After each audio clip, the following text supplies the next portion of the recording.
Peace everybody, I'm Willie Green and welcome back to my breakdown of how to make a remix. We're here still working on the Everything Changes remix for Rebecca Lobe, and we're now moving into my favorite part of the whole process, the mix. This is how to take everything that we've been working so hard on and put it all together so it sounds like a record. Let's dive in. So let's go ahead and we'll just jump right into the chorus. I want to start, we'll take a look at the drums and see how I got those really smacking, and everything can kind of build around there. Our lead vocal came in, as it often does on a remix, with some verb and some stuff on it. So that's our anchor point for what we're going to build around. But you know, we want to make this thing dancey. We want to get you moving. So the first step in that is definitely going to be the drums. Let's jump actually forward to chorus 2. We got the hi-hats and stuff going on. Let's listen for a second and see what I did. Everything changes.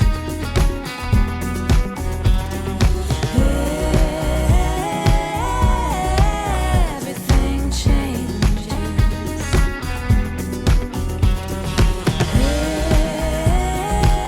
All right, so we got a nice pulse going with our drums. Well, how did we get there? On the individual drum tracks, I'm not doing anything too crazy, you know, a little bit of compression here and there, maybe a little bit of EQ. But when I pick my drum sounds, when I'm producing, I'm picking things very deliberately to sound good. And as we talked about in the last video, I'm always kind of mixing as I go, so I know my parts are going to work together just right.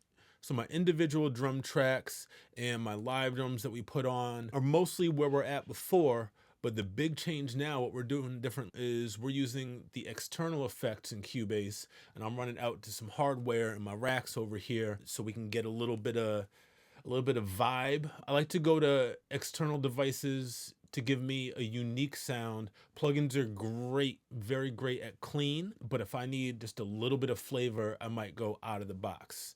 So on the drums here, on my master drum bus, we're going to this DBX 128. It's an old hardware compressor, dynamics processor, like from the 70s. It's a compressor, it's an expander. I'm using just a little bit of expansion to just really punch those drums forward. And then from there, we're going into the SSL X Saturator just for a little bit of drive, a little bit more crunch on the drums. So we're driving at about 8.5 dB, but I'm rolling that back off with the mix knob to almost 50%. So here's the drums as they are.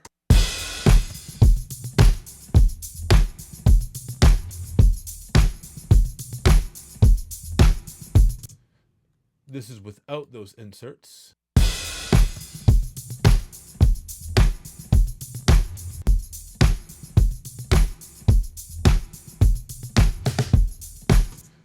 So that 128 is adding a little bit of punch. It's taking a little bit off the high end, which is fine because we've got a lot of kind of sharp instruments going on here with the hi-hat and the tambourine and stuff.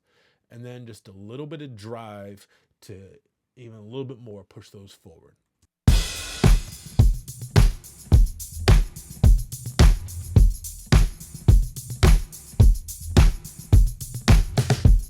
So that's stomping. Let's hear that back in context now. Everything changes.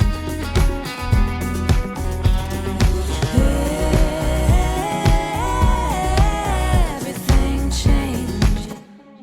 So it doesn't push it too far forward where it's in your face so much that everything else goes away, but just pokes it forward enough just to really get it smacking, to keep that drive and keep that pulse throughout the song.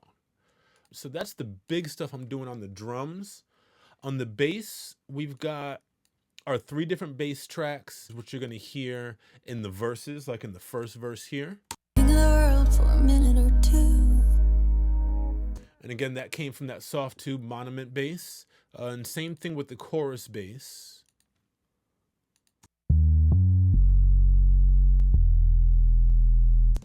So those being synth basses, it's a very full sound. It's a very full range sound. But in the choruses, as we talked about, I played live bass guitar.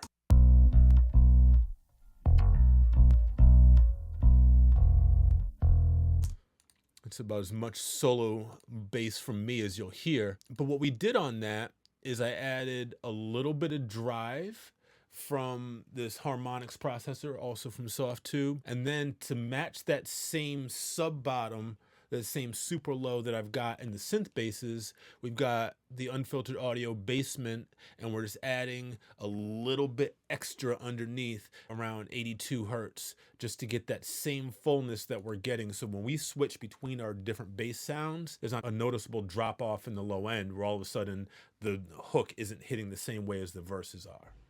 So that's a pretty straightforward bass treatment, and then we just balance them all out to make sure everything is where they need to be. For the guitars, my man Sam sent me some very good sounding guitars. And this is a real secret in mixing. A big part of mixing is knowing when not to touch things. For the most part, these guitars really sounded great. I don't have to do any kind of big surgery to them, which is great because then I can just think creatively and not in a repair, fix it type of mindset. So on the Tic Tac guitars, just a little bit of compression. We're here in console 1, and I'm using an API modeled channel, the American Class A. A little bit of compression.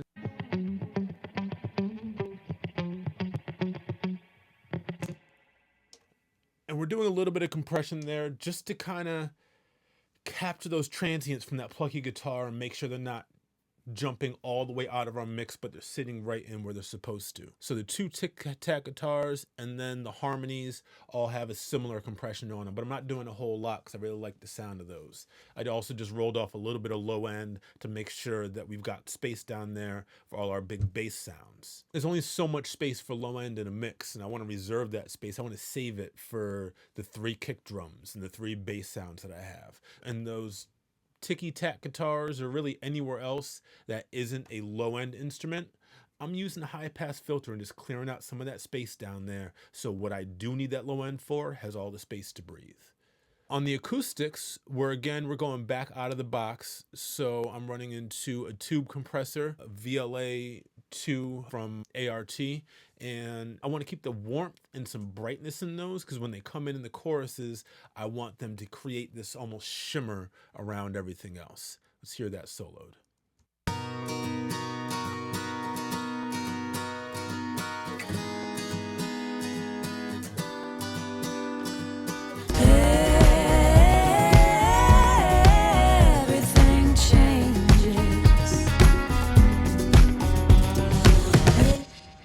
Right, so that compressor is just holding them right in place. I want to create this sparkle around everything, but the acoustics are not the focus of the song, they're supporting, so I just want to lock them right into place.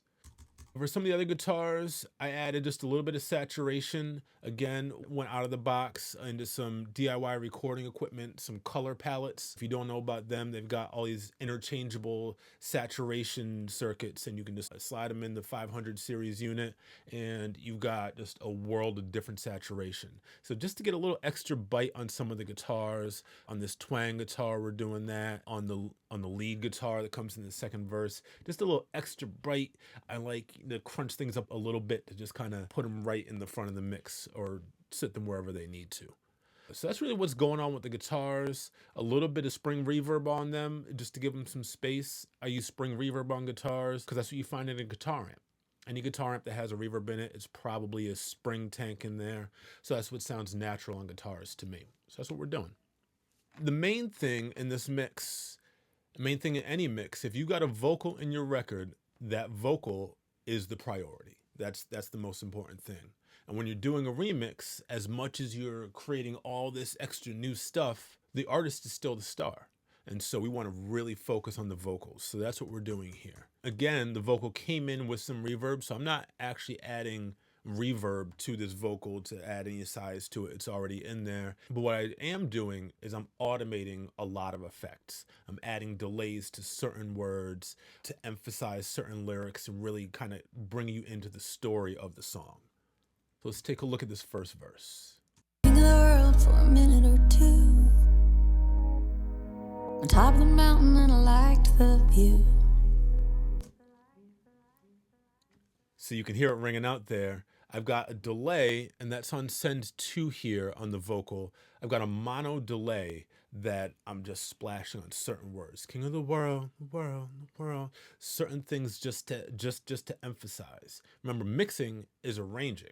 So as you're putting effects onto tracks, you're changing the song, you're changing the arrangement. So I'm really emphasizing these lyrics here.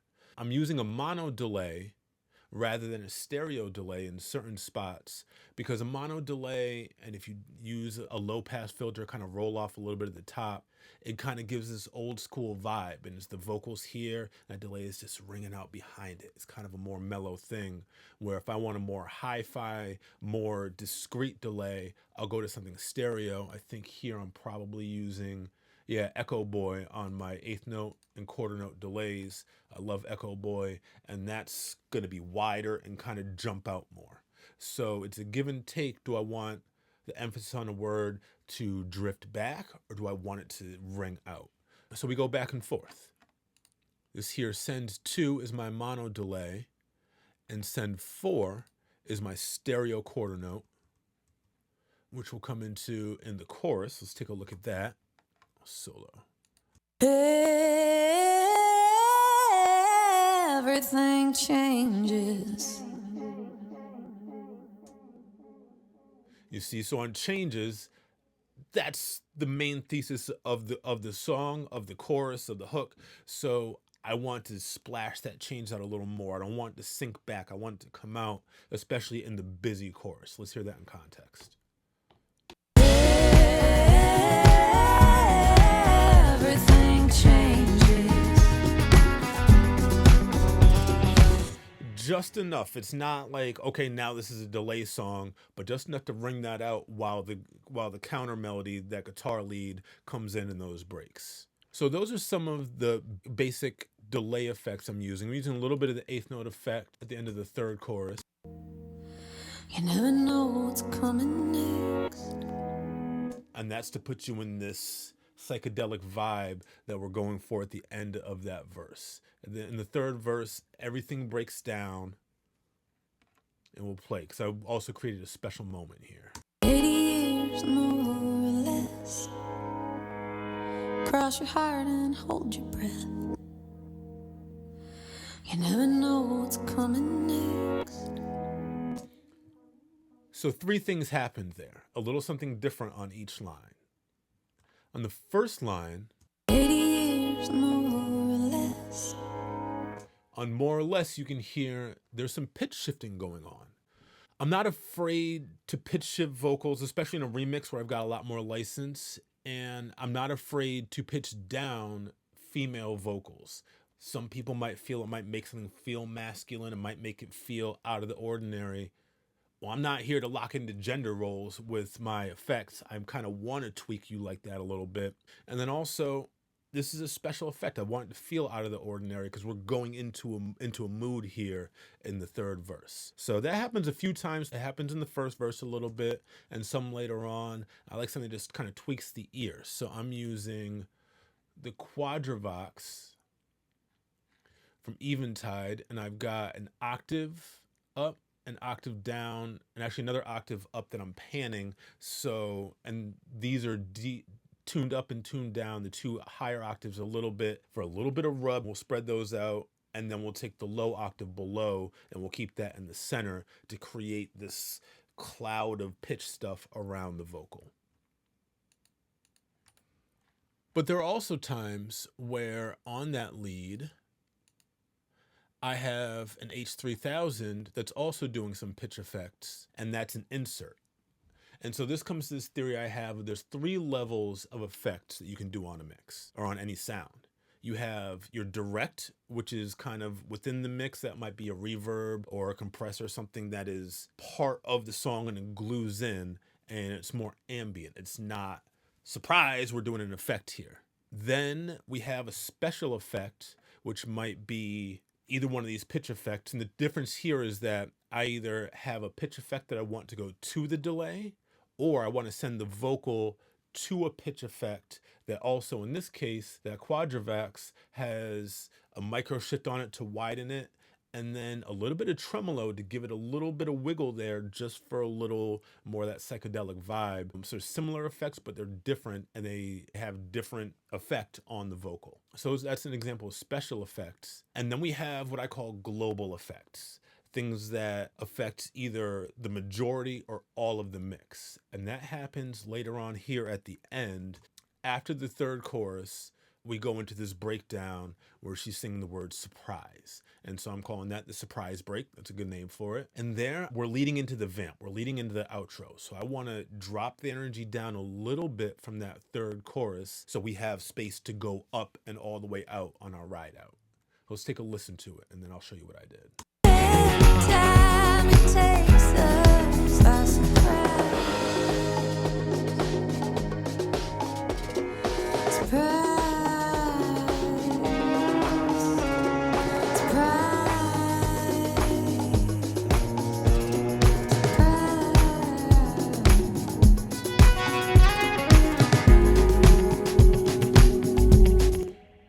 All right, so we've got a number of those different levels of effects going on. Let's start with the global so you can see that.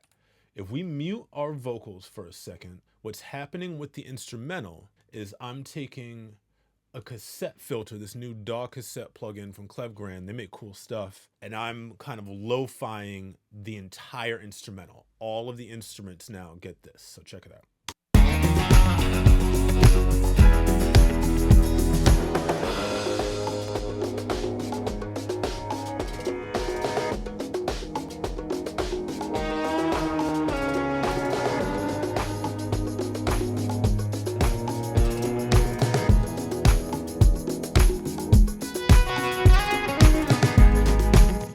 So I'm using the wet dry knob here and I'm lo-fiing everything and then I'm slowly bringing back the full range, and that full range is back by the time the guitars come in, and when we hit that next section, the kicks and the bass, everything's thumping again and we're back to full range, right? And the idea that if everything feels full range all the time, that's fine, but if you can add in some of these global effects, it adds more dynamics to your whole mix. But while that's happening in instrumental, Time it takes us by surprise. Surprise. Surprise. So here we have that H3000 coming in because I want to take that pitch effect and I'm adding another plugin in after that, the Fiedler audio stage. That's from Plugin Alliance. And it's kind of a ambience modulator, so it can put something in a space. It's like a short ambience, but I can also feed back into it. So that's where we're getting that quick kind of stuttery delay. But I want my pitch effects to go into that as opposed to that being sent to a pitch effect, if that makes sense. So I had to create a similar pitch effect to what I'm doing with the Quadravox and put that before that ambience so it hits that stutter effect. Let's hear that again. Every time it takes us by surprise. Surprise. Surprise. If we hear that in context with the beat,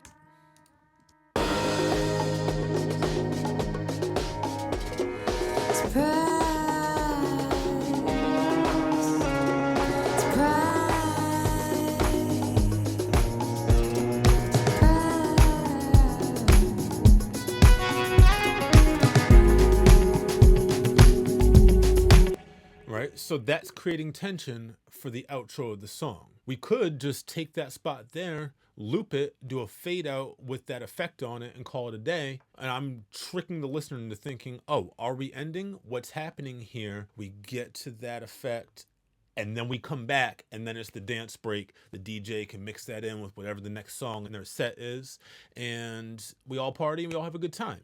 But so I'm creating tension and then releasing that tension at the very end with the big dance break and the vocal stuff and the guitar solo and all that. So it's a little bit of a look into my mix on the Everything Changes remix. So we've come all the way from the original record to cleaning that up and setting it up to be prepared to work on it. We've gone through the process of how we created everything and what we brought in, and now we made it sound like a record. And so that's how you turn one hit into two. Once again, my name is Willie Green. This is my remix process. I want to give a special shout out to Steinberg for helping me put all this together and for providing Cubase, which is just amazing. This is how I get down. This is how I do everything. I want to give a special shout out also to Rebecca Loby for this wonderful song and these wonderful vocals. Working with a great vocalist makes everything so much better. It's a pleasure to do a remix when you love the vocal that's coming out of the speakers all day long. So thank you, Rebecca, for letting me touch your song. And that's what I know. Tune in next time. We'll have more of these breakdowns and more great content from Steinberg. Peace.